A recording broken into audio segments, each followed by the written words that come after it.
Here's some easy trivia for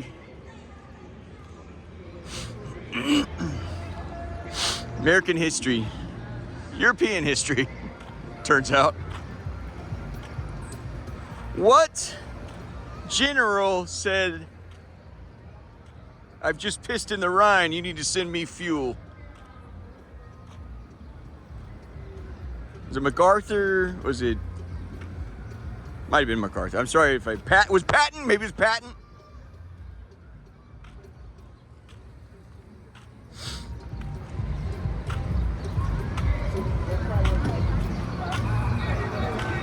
Jesus showed up a couple years ago. I'm exhausted. I can't keep track of the numbers. A year and a half, 2 years ago. Kind of gave me an idea of what we're doing. He made it clear. You need to go take a piss in Anacostia. I understood at that time as a jackpot.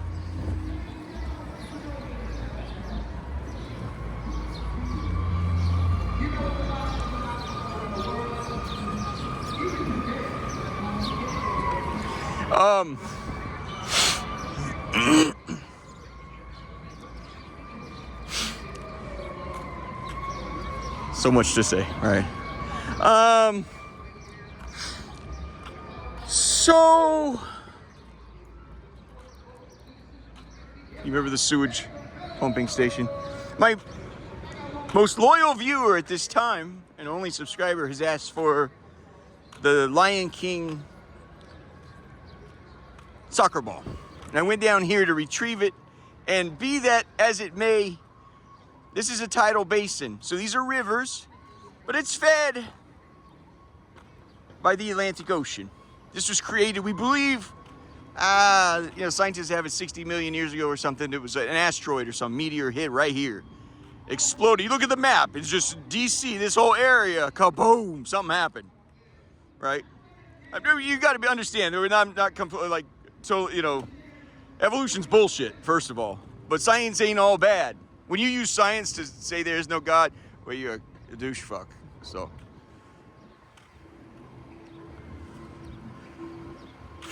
But anyway,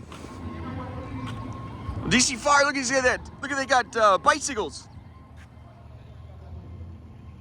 I think honestly, those are so slick. You could rent them around town. Them jumps is about $5,000 a piece. Those are really nice. Look at them saddlebags, bruh.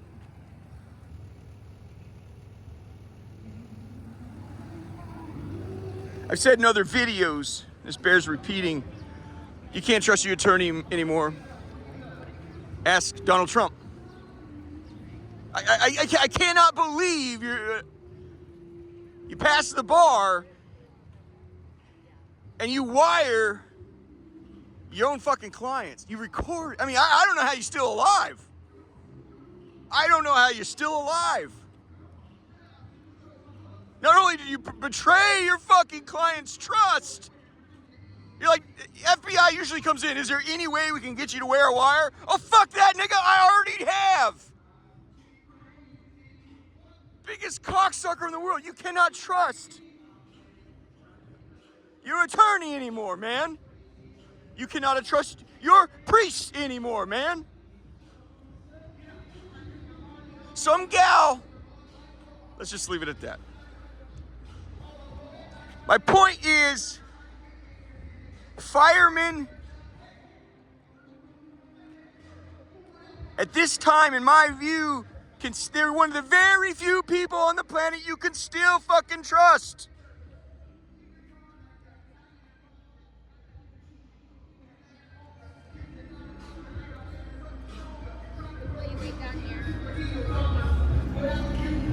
I cannot believe, yeah, no, it's fucking unbelievable. You can't trust your attorney anymore. You can't trust your priest anymore.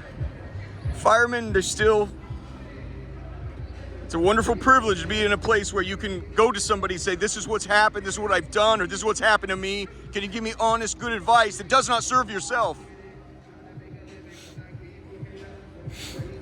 So, there's the Anacostia jump right there.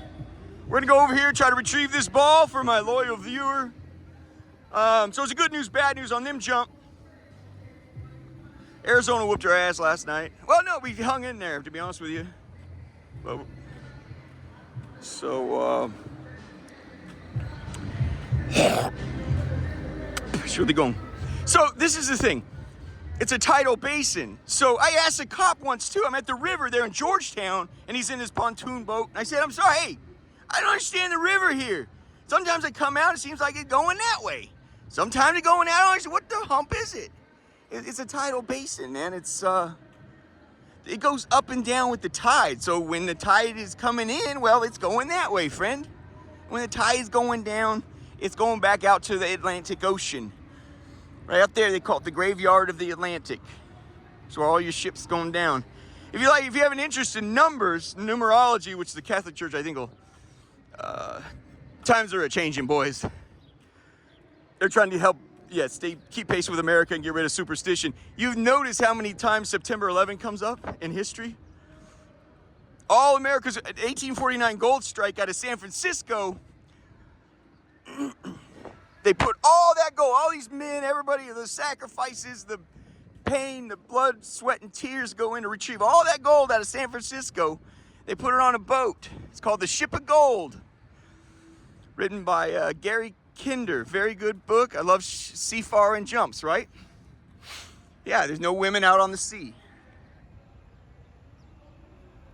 You can be alone with your thoughts. Every nigga in town needs time alone with his thoughts. This is a big problem in society. Well, that phone is a magnet for your thoughts.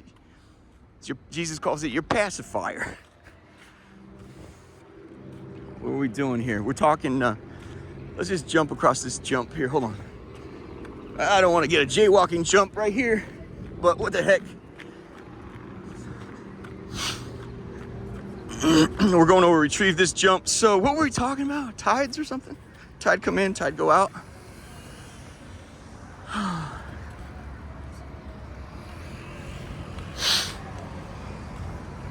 I was ranting about something. Anyway, I asked Mother Mary, I said, my one loyal viewer asked for so what had happened here, I dislodged all those balls, and the tide came in and pulled the balls out. Last time I did this, I threw them all up, so the dogs out, you see they pee and poo right here, from right there. I was saying something about firemen. I don't know.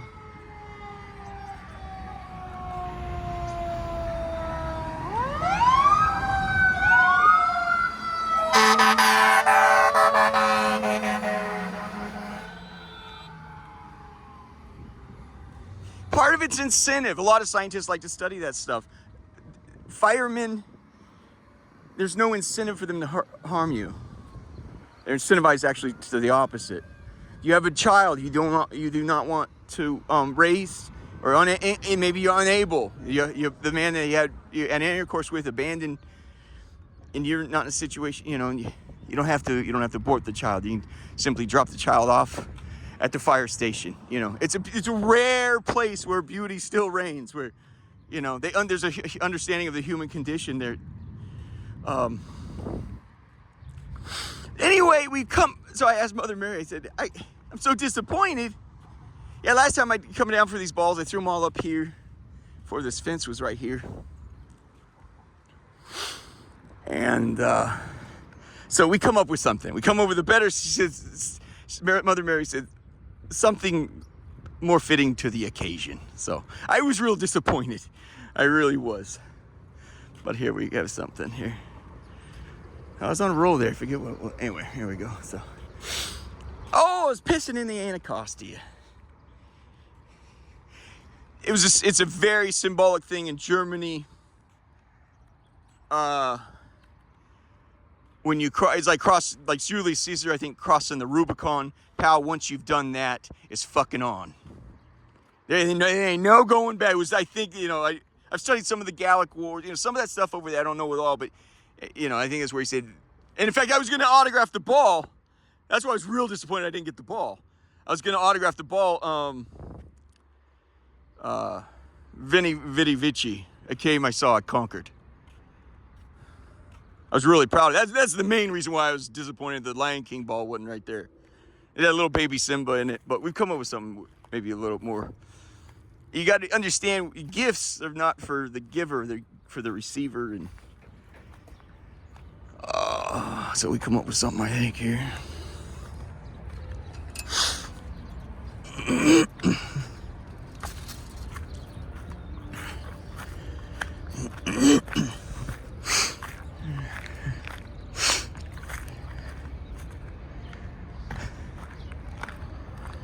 So,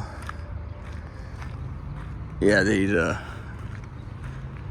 let's get to it here. We'll keep an eye out for the baby Simba ball. You remember in what's the movie with Robin Crusoe type? Is a feeder movie from the Crusoe type. Tom Hanks is out on the island. He was a FedEx driver. And the plane goes down. He's marooned on an island, right? And he finds there's a volleyball. He falls. His friendship is with this volleyball, right? And you catch him talking. He'll carry on banter with a volleyball that can't talk back. And anyway, and then one day he finds he's Wilson, Wilson. So we'll keep an eye out for that little volleyball, soccer ball, whatever it was. But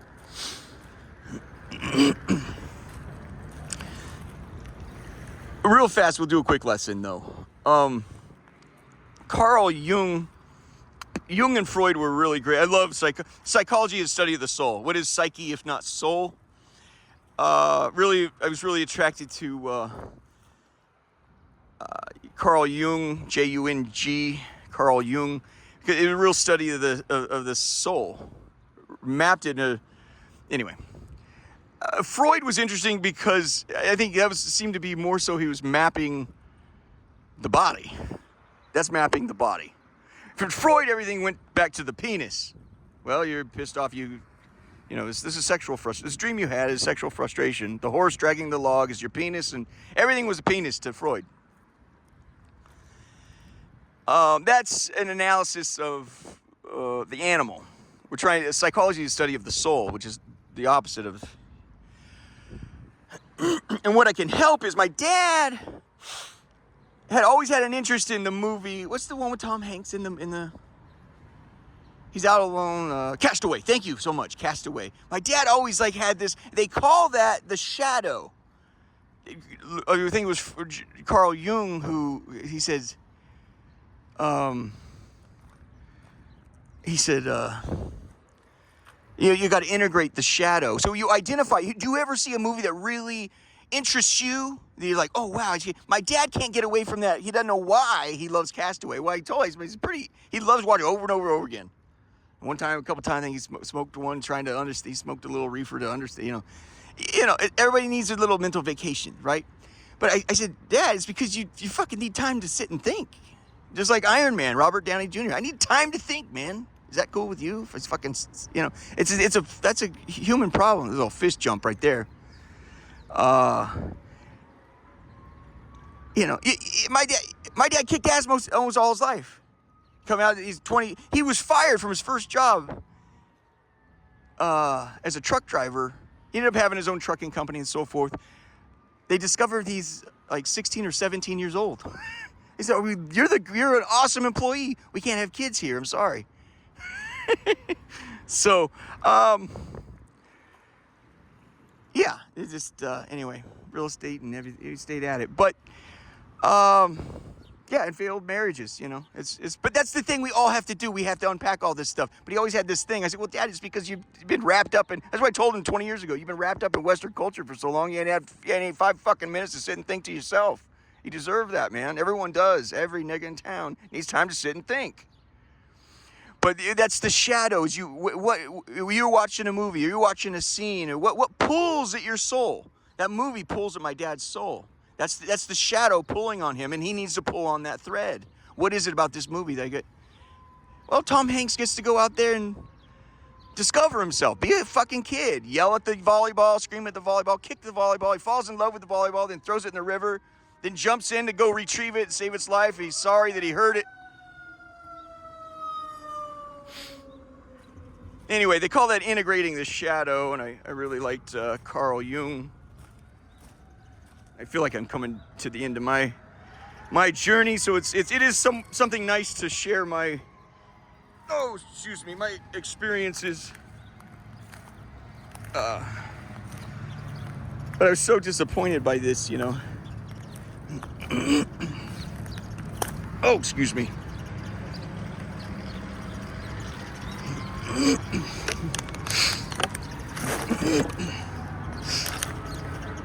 So there's our little left, and there's this one here.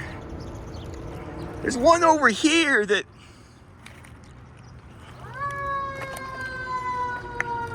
this one, I remember this one for last time, a year ago.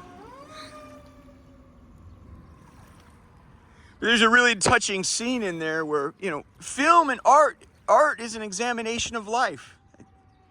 As they say in Monuments Men, the book version, books are always 100 times better than the movie. He said the reason why you do that, or you try to protect these monuments that the war was destroying in Europe, is art connects us.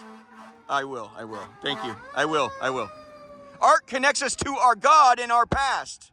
Even further, Christoph Waltz, I'll steal anything I can find that helps me. Christoph Waltz, they said, once asked him, he's awesome, and Quentin Tarantino and so forth, on and on. He comes from, I think, Austrian stage family. They said, do you like it when people come, now people are excited to come see you? He says, friend, they're not coming to see me. They're coming to see themselves. That is art. You're seeing yourself. Even in this situation where some people can identify with me, some people, there's no way I can identify with that freaking prick. You're still wondering to yourself as you're watching this, how would I navigate them waters? Would I juke left where he juked left? Would I juke right where he juked right? Oh, that move was a tragedy. Oh, that's a heroic, inspiring moment. You're seeing yourself. Art connects us to our God and our past. You are viewing yourself.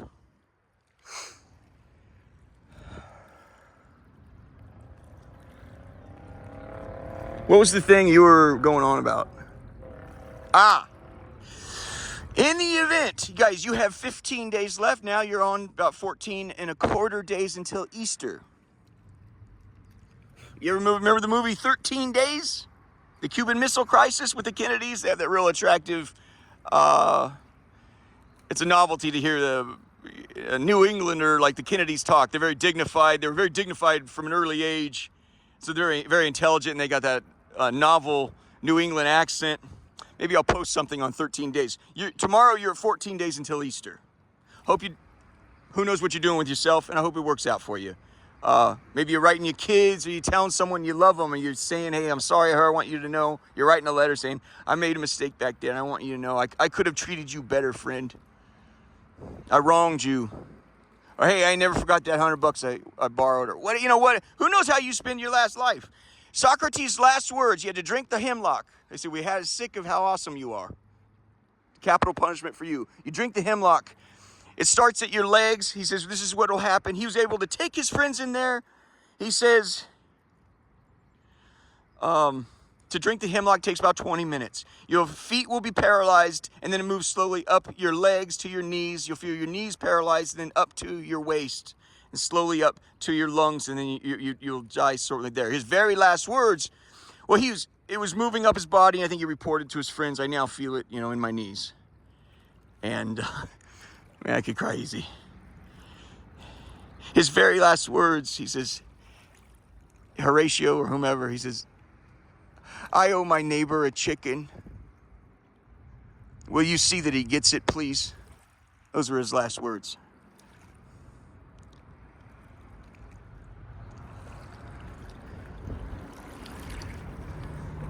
So I think it's unusual that you would see a sea creature this far from up the river from the Atlantic Ocean, but we have in our midst a great white shark. Mother Mary, help me out. Can you see it?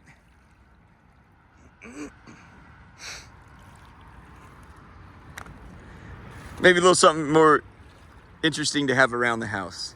It's a beanie baby. right where I found it. So I tell you what there, faithful subscriber, I'm going to get this washed up for you. It seems like it's in extremely good shape.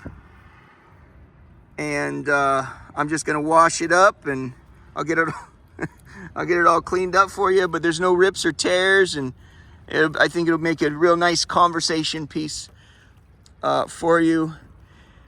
If I could finish with one thing, I just encourage anybody to learn to say the Hail Mary, and if you have time, do a rosary. I think things are going to get real difficult. It's going to be more, in my view, it's going to be more important than oxygen. You know how to use the refrigerator and the toilet and know how to go to sleep. Please, if you were asking me what should I do, say a Hail Mary and then set about doing what you think you should do. Praise the Lord. Thank you, Mother Mary. This turned out to be a great blessing.